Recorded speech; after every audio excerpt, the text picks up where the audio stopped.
Hey everybody, welcome to my channel. My name is Rachel and I just thought I'd give a brief rundown of what you can expect from my channel before I get into my first story time. So as I said, my name is Rachel. I am a stay-at-home mama to 3 kids. You can hear one of them right now. I have Eric, who's 10, Micah, who is 3, and Adriana, who's a year and a half. My husband's name is Kyle. We've been married for about 3.5 years. We are a very faith-based family. We do attend church. We are very strong in our beliefs, so that's something that you are definitely going to see from us. I hope to encourage you and spread God's love to you guys and just be here for any mamas who are struggling. And that's pretty much what my channel is going to be about: being a mom, being a stay-at-home mom, being a wife, just everything I've been through, everything I've learned, the highs, the lows, the stresses, and the blessings that you get from being a mom. I hope that you guys will come along this journey with us and see where it takes us. So let's go ahead and get into the story, which is gonna be about my labor and delivery with my last kid, Adriana, and how crazy and dramatic it was, just like she is, and she continues to be a little diva. So I believe I was about 37 weeks. I think it was the day before I was about to be 37 weeks. And I went to my checkup. I felt okay. I mean, of course, there was aches and pains, but I think every woman goes through that during pregnancy. My back was hurting. I was maybe a little bit swollen in my feet and my hands. Nothing too big, nothing crazy, nothing that I haven't been through for my previous pregnancies. I mean, every single pregnancy I've had was relatively, it was good. It was healthy. Just of course, you hurt. It's normal. It's what pregnancy does. So the medical assistant called me back to check my vitals, and she's checking my blood pressure, and she notices it's pretty high. I think it was around 150 over 100, and I never had blood pressure issues, so this was kind of a shock to me. So she's like, okay, well, let's try it again. Let's see if you're okay. Like maybe it was a fluke. I was like, yeah, it's probably just a fluke. So I'm sitting there confidently, feeling good. She rechecks it again, and it's high again. Can't remember like the exact number it was, but it was really high. And she looks at me, she's like, are you stressed out? Do you have a headache? Like, what's going on? I'm like, you know what? No, I feel pretty good. But I was wondering, because I did notice my feet and hands were swollen, and I thought it was normal. But everybody like around me kept saying, like, you need to get that checked. I don't think that's normal. Like, I was wondering maybe if it wasn't normal or if that had anything to do with my high blood pressure. And she looks at me, she's like, you know what, let's go get the doctor and we'll figure it out. I'm like, okay, cool. So I'm sitting there waiting for my doctor to come in, which shout out to Dr. Sawyer in Loma Linda, California. She is awesome.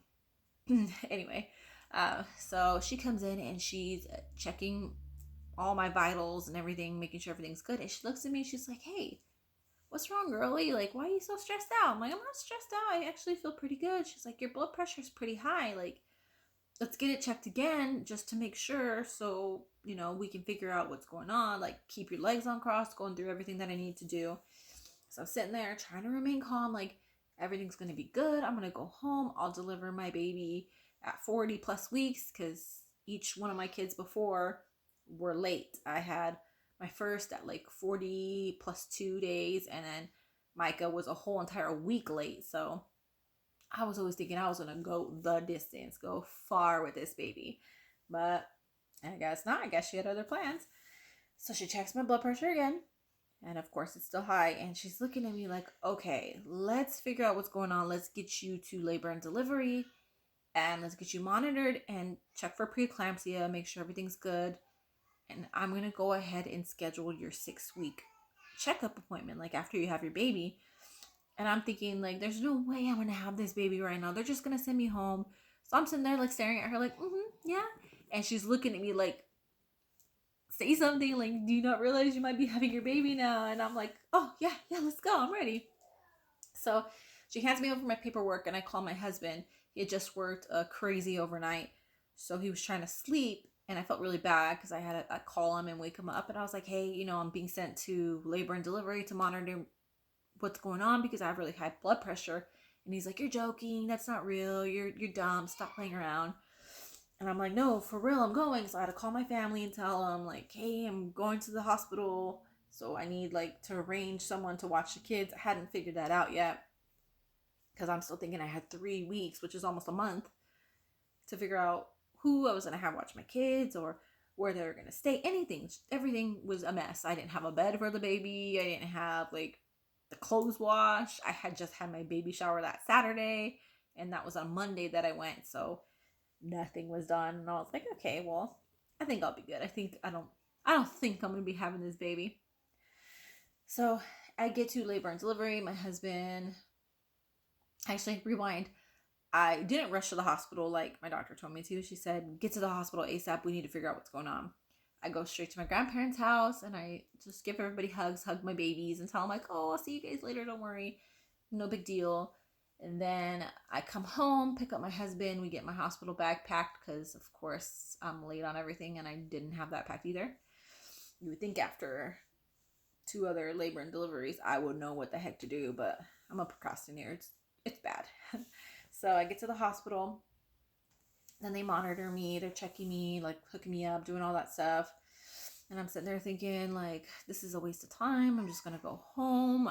This is so pointless. Why am I here? So I'm just sitting there, and I think they had me monitored for about 2 hours, tested me for preeclampsia. Everything came back good. But the problem was my blood pressure. It was still really high. I think it got up into the 170s at one point. And they're like, okay, we're going to go ahead and induce you and figure out what's going on with you and see why you have such high blood pressure. And I'm like, okay, cool. So they induced me. They gave me, I think it was Cervidil, it's called. They insert it in there and it softens your cervix, all that stuff. So they gave that to me, and I knew it was going to be a long night. I knew induction was going to take a long time. I mean, I generally have really long labors. My first son, it was 3 days of labor. My second son, it was about 12 hours of labor. So it wasn't like I had quick labors or anything that I was stressed out, like, okay, I'm going to have this baby now. But I did call my family and say, hey, if you guys want to come hang out, come join us. I cannot sleep when I'm in labor. Like, even if I have an epidural, for some reason, my body just does not want to go to sleep. So I was wide awake, sitting there. And I did get an epidural because I'm a big baby and I can't handle that pain, and it's bad. And I wish I wouldn't have, but hindsight is 2020. Can't do anything about it now. So it's about, I think, 10 o'clock at night, and they're like, okay, you can go ahead and get some sleep. Don't eat. You can have water, ice chips, all that ugly stuff that, you don't want. You want food. You're always hungry. So my husband's asleep. He sleeps like a rock. He sleeps through everything. My niece, my sister, and my brother come to visit me, and they're spending time with me. And I'm like, okay, you know what? Maybe I should try to get some sleep before the baby comes, so you guys can go ahead and go to the waiting room.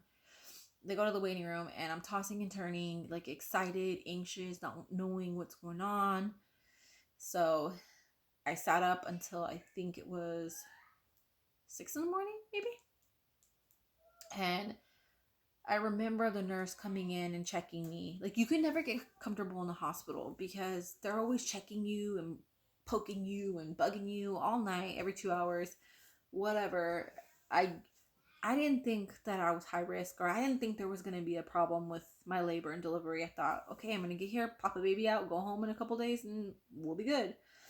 But apparently I was high risk because of my blood pressure issues, which I was like, la-di-da-di-da. I don't know what's going on. I'm completely clueless. I am the queen of saying, oh, no, it's no big deal, or brushing things under the rug, or acting like things aren't as serious as they are. I'm like, oh, no, I'm fine. I'm good. Like, don't you worry about it, So I call my best friend and I tell her, hey, you can come down and you can come join me and keep me company because, I can't sleep. Might as well, right?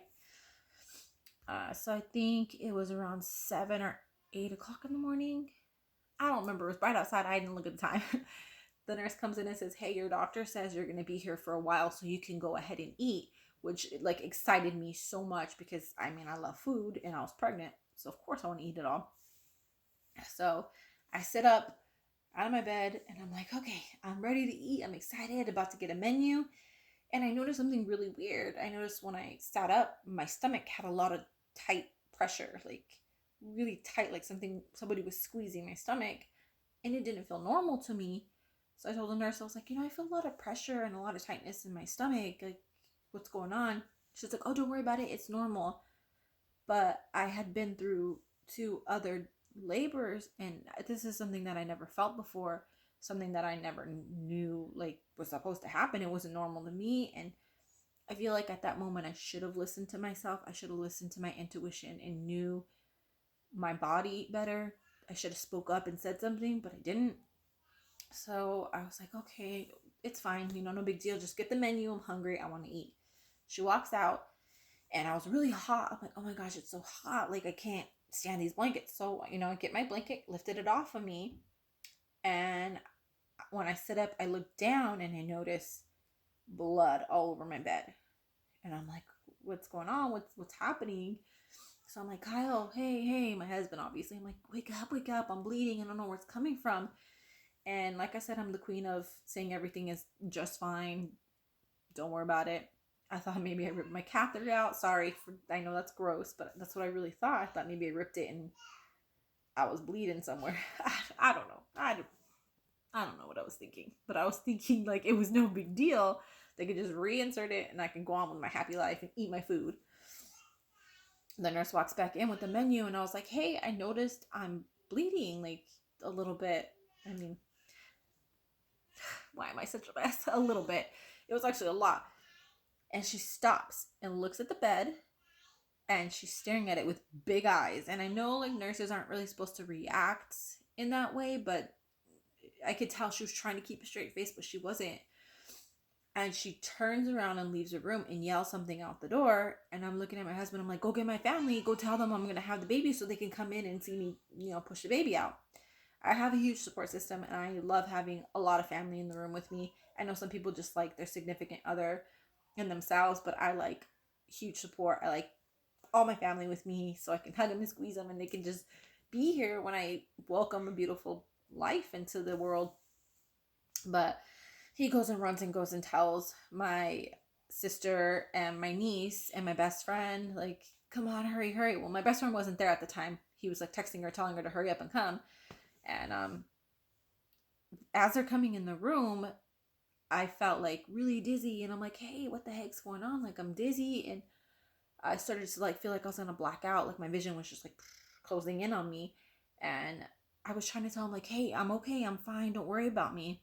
But my words were slurred. I couldn't get out a sentence. I couldn't even get out words. And I was just laying there like, oh, I can't move. I felt like I was about to just pass out. And my sister and my niece, I remember them standing up against the wall and their eyes were huge, like what's happening, what's going on. And I hear one of the nurses say, crash cart, heart stopped. And I'm like, I know it's not me because I'm awake. Like, is it my baby? Is she okay? And they're like, get her to the OR now, like yelling and screaming, and everybody's in there running around trying to get everything together, trying to get me to the OR. So they're pushing me to the OR. They're like, call her doctor. She needs to get here now. Get her ASAP. So they call my doctor. They couldn't get a hold of her. She wasn't answering. And they're like, just get the on-call OB. Like, hurry up, get her here. So I'm in the room. They're switching me over to the OR bed. And they're poking me and telling me, like, just make sure, like, you're numb. Tell me, like, can you feel this? Can you do this? And I'm looking for my husband, like, where's my husband? Can he come in? They're like, oh, he's getting prepped. They're gowning him up. And I don't, for whatever reason, I always thought, like, oh, when you have surgery, you have to take your jewelry off. So I'm taking all my jewelry off, like, here, do you need this? Can you take this for me? And they're like, okay, yeah, we'll put it over here to the side. And I remember the last thing I remember was one of the male nurses or doctors, I don't know what he was, poking me with the needle saying, hey, do you feel this? And I'm like, no. And I remember I kind of felt it, but it was more of like a pressure than like an actual poke, like, oh, I can feel it, So I see them gowning up the doctor, she's getting ready to, cut me open. And just as she does, my doctor comes walking in behind me yelling, stop, don't cut her open. If you cut her open, she's gonna bleed out. Like, don't do it, just don't. And she's mad, and she's normally a very happy, kind person and never stressed out. but she was really mad, like, don't touch her, leave her alone. So she goes and she's like, okay, what's going on? Hey, like, what happened? I thought, everything was going good. What's going on? And I'm like, I don't know what's going on. Where's Kyle? Where's my husband? She's like, oh, don't worry. He'll come in. He'll come in. But I didn't know that they weren't going to let him in because there was too many people already in the room because they're all trying to work on me, trying to get the baby out fast enough because who knows, like, her heart stopped. Who knows what's going on? So she was able to control things, and I was able to deliver my daughter vaginally with a vacuum assistance. And I had this whole elaborate plan of how I wanted to mirror. I wanted to look at her, like, be born. I wanted to see everything because I have never seen that. I never wanted to. I was like, ew, no, who wants to see that? But this time I was like, this is my last one. I really believe this is my last kid. So I really want to enjoy the experience. And it all kind of went out the window. But I mean, at that moment, it didn't really matter. All that mattered was getting my daughter here and getting her safe. So I remember feeling the pressure of her coming out, and they picked her up and they're holding her up and she's limp and purple and not breathing. And I'm thinking, like, man, what's happening? What is she okay? I'm panicking, I'm shaking, like, where's my husband? Is everything okay? Why is nobody telling me anything? I had just lost my mom 2 months prior to me giving birth at that same hospital, and in my head I'm thinking, I'm gonna die, my daughter's gonna die in the same exact hospital that my mom died at, and my family's gonna have to go through that, and they're gonna hate this hospital. Like, they're not gonna want to come back here. And they took my daughter away. I didn't get to hold her. I didn't get to squeeze her, touch her, anything. And my doctor's like, okay, like, let's get this bleeding under control. She cleans me up. And as she's cleaning me up, she tells me what's going on. Basically, my placenta, it's going to get kind of graphic, sorry. My placenta peeled away from my uterus and dunked right into my cervix. And I was pretty much hemorrhaging, bleeding out, which in medical terms, it's called a placenta abruption. And it was due to preeclampsia, which they told me I didn't have, but apparently I did have it. So always trust yourself. Always trust the instinct that you have, because you know your own body. You know when something's wrong. And I should have trusted myself and spoke up for myself and advocated for myself. So maybe this could have been prevented, or it wouldn't have been as bad. So she controls the bleeding. She's telling me the situation, telling me the story. I still haven't heard anything about my daughter. And I know it was only like a few minutes, but it felt like an eternity that they had her away from me. And I had never been away from my babies when they were first born. They were put right directly on my chest, skin to skin, was able to breastfeed them, do all that good stuff. And just as she's finishing up the stitches or whatever had going on down there, I hear somebody knocking on the window next to the OR. And it's my husband, and he's waving at me like, hi. And I guess the nurse on the other side that was with my daughter said she was okay. She was breathing just fine. She was beautiful. She was healthy, despite her heart stopping, despite her being born not breathing and limp and purple. And my husband was able to come into the room finally, and he showed me a picture of her.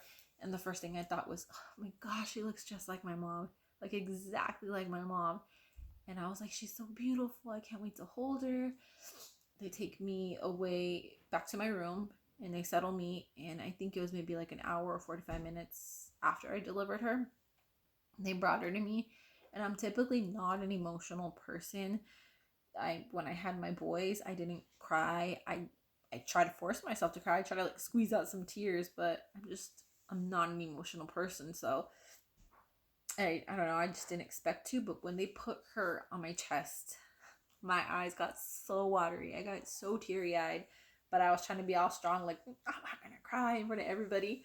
So God knew, he knew like how I felt and how like grateful and blessed I felt just to have a healthy baby. And I know he was there for me. I know he was there for my daughter.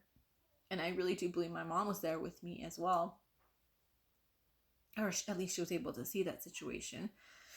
So anyway, I was holding her and I was thinking, she's so beautiful. She looks just like my mom. I'm so happy that everything worked out. And I didn't realize how terrifying this whole ordeal was until I sat back looking at her like, dang, I could have lost her today. I could have walked out of this hospital without a daughter. And I mean, I could have not walked out of the hospital at all and like lost my own life. And I'm so grateful for God that He was there for me and for my family. And He was all good. He was all good. God, I mean, God is always good, but everything was all good. And I feel so bad for my husband because I know when I was delivering, they were telling me to push and they were counting, and he thought they were doing CPR. He's like, why are they counting? Like, are they doing CPR? What's happening? And he was scarred because of what happened with my mom, which I'll share in another video. But he was really scared. I know it was a tough situation for him, but he got down on his knees and he prayed. And I believe his prayers were really what got us through and what helped me through it as well. I mean, it was terrifying being without my husband. It didn't feel good. I just wanted him there for me. And it's just a scary situation being around strangers, not knowing what's going on, anything like that. So, anyway, hey, everything was good. She was a healthy baby. We did have to keep her an extra day because I wasn't able to be tested for a certain thing that they test for at the end of pregnancy. I think it's like GB or something. You would think I would know, but I don't. But they didn't get to test me because they were going to that day at the appointment, but they didn't get to since they induced me. So we had to keep her an extra day, keep an eye on her, make sure everything was good. And everything was good. I was able to go home and cherish and love her. And yeah, now she's a year and a half and she's crazy. She's a diva. She's sassy. She's so smart. And I know everybody says that about their kids. And I know it's just like a mom thing. Like we always think our kids are smart, but sometimes she's too smart for her own good. She's talking back already, using full sentences. It's just, she's insane and she's so beautiful. And I just love her so much. And yeah, so that's my story about my crazy labor and delivery, which is my last, unfortunately, because of the situation. I wouldn't want to go through that again. And the percentage of me having another abruption is pretty high. And me having preeclampsia is pretty high because I had it in a previous pregnancy. So it's a decision me and my husband had to make. And it was tough because I always wanted a lot of kids. I always wanted like 6 kids. And I know he wants a lot of kids because it's just him and his brother. But God has other plans. We don't know. Maybe we'll adopt. Who knows? We don't know. But yeah, so we're not going to have any more kids. And it's hard. I mean, it's tough, but at the same time, I'm blessed to have 3 beautiful, healthy kids. I have my baby boys and now my girl, and I just feel like my whole family's complete, and I feel like I'm just so blessed beyond what I could ever even imagine. So yeah. But anyway, thank you so much for joining me and listening to my crazy labor and delivery story. And I hope it wasn't boring and it didn't disappoint you guys. But yeah, that's what pretty much happened. So thank you guys so much for watching. Like this video, comment, subscribe, do all that good stuff, and join us in our journey. Thanks. Bye.